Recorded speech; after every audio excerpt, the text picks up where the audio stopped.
Hello hi मु रोहित आज आपण मानक पुणी थे स्वागत करुच्ची एक नुआ एपिसोड्रे आज मु एमती गोटे विषय रे चर्चा करने जाऊँगी जो जिनिस हूँ आमर सेक्सुअल डिजीज बा यौन अक्षमता आजिकल युवापीढ़ी मान मध्य यही क्षमता यही रोग साधारण हो गला कारण यह हूँ आमर असंतुलित भोजन आउ ठीक समय रे विश्राम न करने तेणु आसतु आमे जानिबा केमिति ए जिनिस को प्राकृतिक उपाय करिपरिबा कहीं आमे जदि मेडिसिन यूज करबा यह अल्प दिन पाए भल हो जाए किंतु पर यार साइड इफेक्ट बहुत सांघातिक देखा जाए।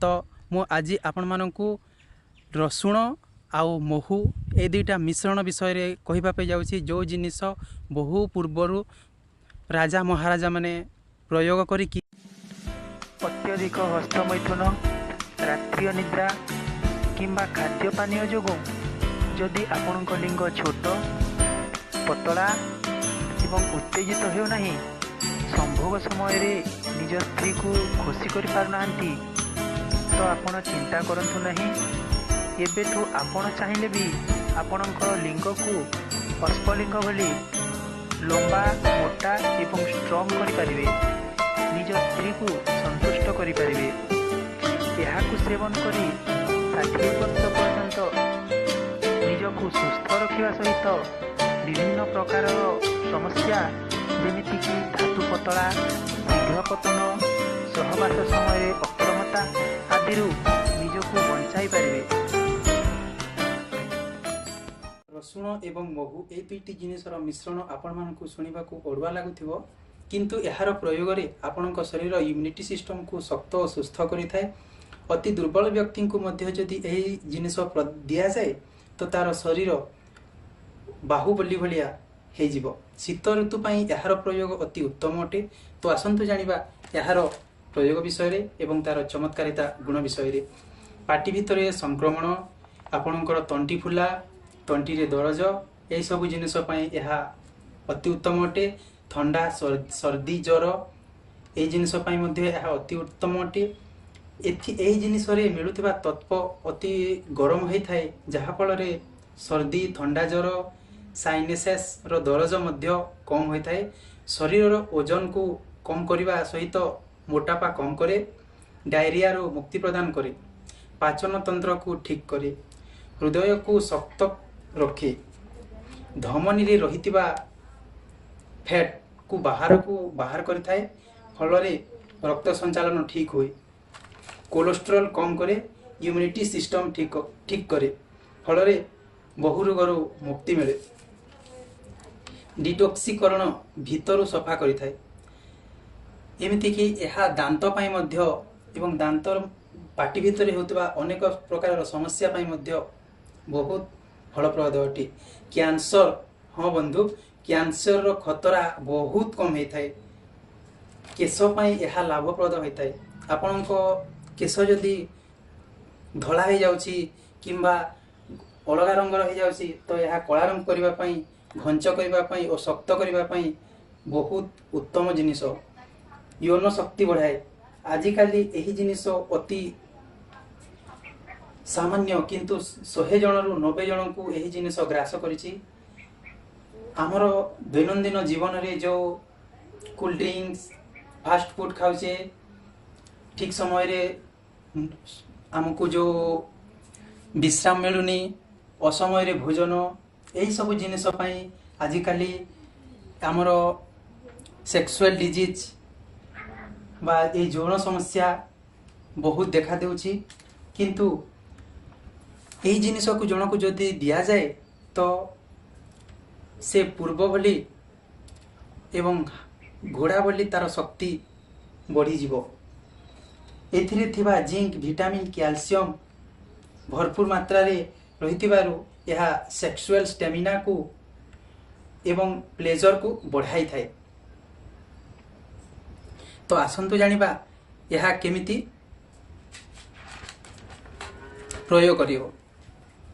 आपण माने देखुथिबे रसुण जहाँकि पूर्व कालर आमर भारत रे यह मसला रूप में व्यवहार करा जाउछि एवं महु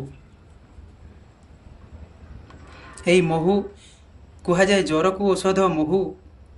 ତ ଏଇ ଦୁଇଟା ଜିନିଷର ମିଶ୍ରଣରେ ଆମର ସେକ୍ସୁଆଲ ଡିଜିଜ୍ ମାନେ ଶୀଘ୍ର ପତନ ଯେଉଁ କୁହାଯାଏ ସେହି ଜିନିଷ ଅତି ସହଜ ହୋଇଥାଏ। ଏଇ ଜିନିଷ ପାଇଁ ଆମକୁ ଦରକାର ହେବ ଗୋଟିଏ କାଚ ବୋତଲ, ଖାଲି କାଚ ବୋତଲ, 250 ଗ୍ରାମ ରସୁଣ, 250 ଗ୍ରାମ ରସୁଣ ଯେଉଁ ଯାହାକୁ କି ଛୋଟ ଛୋଟ ଖଣ୍ଡ କରି କାଟି ଦିଆହେବ, ଅଧ କିଲୋ ମହୁ, ଅଧ କିଲୋ ମହୁ ଆପଣ ଦେଖିପାରୁଥିବେ। ତ ଆସନ୍ତୁ କେମିତି ମିକ୍ସ କରାହେବ ଏହାର ମିଶ୍ରଣ ଆପଣଙ୍କୁ ମୁଁ କରିକି ଦେଖାଉଛି।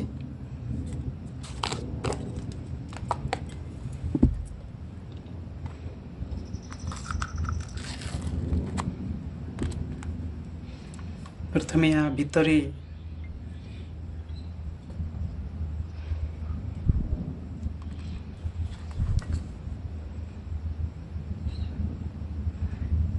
ମହୁକୁ ଆପଣମାନେ ଭଲରେ ଅଧ କିଲୋ ମହୁକୁ ପକାଇବେ।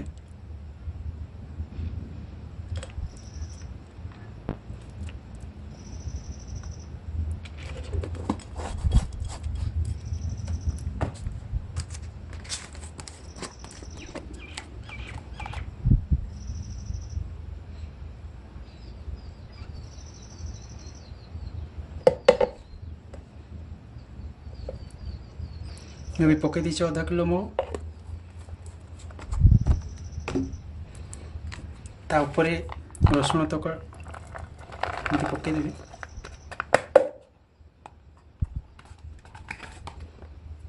ଗୋଟେ ଚାମଚ ସାହାଯ୍ୟରେ ଭଲରେ ତାକୁ ଗୋଳେଇକି ଏମିତି ଗୋଳେଇକି ରଖିଥିବେ, ଯାହାଫଳରେ କି ୟା ଭିତରକୁ ମାନେ ରସୁଣ ଭିତରକୁ ମହୁ ଭଲରେ ପଶିପାରିବ।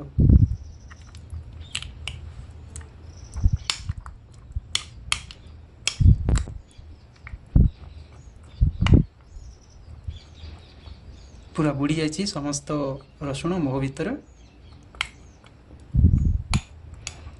ଏବେ ଆପଣମାନେ କ'ଣ କରିବେ ନା ୟାକୁ ଏମିତି ମିକ୍ସ କରି ସାରିଲା ପରେ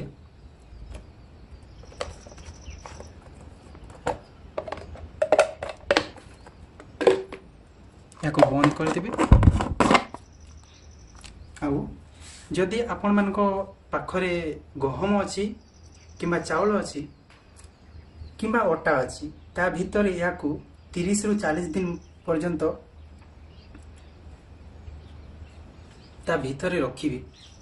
ଆଉ 30ରୁ 40 ଦିନ ହେଇଗଲା ପରେ ଏହାକୁ ବାହାରକୁ ଆଣିବେ। ଆଉ ପ୍ରତିଦିନ ସକାଳେ ଖାଲି ପେଟରେ 15 ଗ୍ରାମ ମାତ୍ରାରେ କିମ୍ବା ଆପଣ ଗୋଟେ ଛୋଟ ଚାମଚରେ ଖାଲି ପେଟରେ ଏହାକୁ ଗୋଟେ ଚାମଚ ଖାଇବେ। ଆଉ ଏହା ଖାଇସାରିଲା ପରେ ଗୋଟେ ଚାମଚ ଖାଇସାରିଲା ପରେ ଆପଣ ଗୋଟେ ଗ୍ଲାସ ଗରମ କ୍ଷୀର ଖାଇବେ। ସେମିତି ସେମ୍ ରାତିରେ ମଧ୍ୟ ଭୋଜନ କରିସାରିଲା ଘଣ୍ଟାଏ ପରେ ୟାକୁ ଗୋଟେ ଚାମଚ ଆଉ ଗରମ କ୍ଷୀର ଗୋଟେ ଚାମଚ ଖାଇବେ। କହି ରଖୁଛି, ରସୁଣ ଏବଂ ମହୁର ମିଶ୍ରଣକୁ ସେବନ କରିବା ଦ୍ୱାରା ଆପଣମାନଙ୍କୁ ଅନେକ ପ୍ରକାରର ଲାଭ ମିଳିଥାଏ, ଯେମିତିକି ସ୍ୱପ୍ନ ଦୋଷ, ଧ୍ୱଜଭଙ୍ଗ, ଶୀଘ୍ର ପତନ, ଲିଙ୍ଗ ଶିଥିଳତା, ସହବାସରେ ଅସୁସ୍ଥତା ଇତ୍ୟାଦି ଇତ୍ୟାଦି। ଆଜିର ଭିଡ଼ିଓ ଆପଣମାନଙ୍କୁ କେମିତି ଲାଗିଲା ମୋତେ ନିଶ୍ଚୟ ଜଣାନ୍ତୁ। ଯଦି ଭଲ ଲାଗିଛି ଲାଇକ୍ କରନ୍ତୁ, ଭଲ ଲାଗିନାହିଁ ଡିସଲାଇକ୍ କରନ୍ତୁ। ନେକ୍ସଟ ଭିଡ଼ିଓ ମୋର ହେଉଛି ଅତି ମୋଟା ଲୋକ କେମିତି 2 ହପ୍ତାହରେ ପତଳା ହେବେ, ମୋଟା ଲୋକ କେମିତି ପତଳା ହେବେ ସେ ବିଷୟରେ। ତ ଆପଣ ଯଦି ଚାହୁଁଛନ୍ତି ମୋର ନେକ୍ସଟ ଭିଡ଼ିଓ ପାଇବା ପାଇଁ ତ ଆମ ଚ୍ୟାନେଲକୁ ସବସ୍କ୍ରାଇବ୍ କରନ୍ତୁ। ଧନ୍ୟବାଦ। ଜୟ ହିନ୍ଦ, ଜୟ ଭାରତ।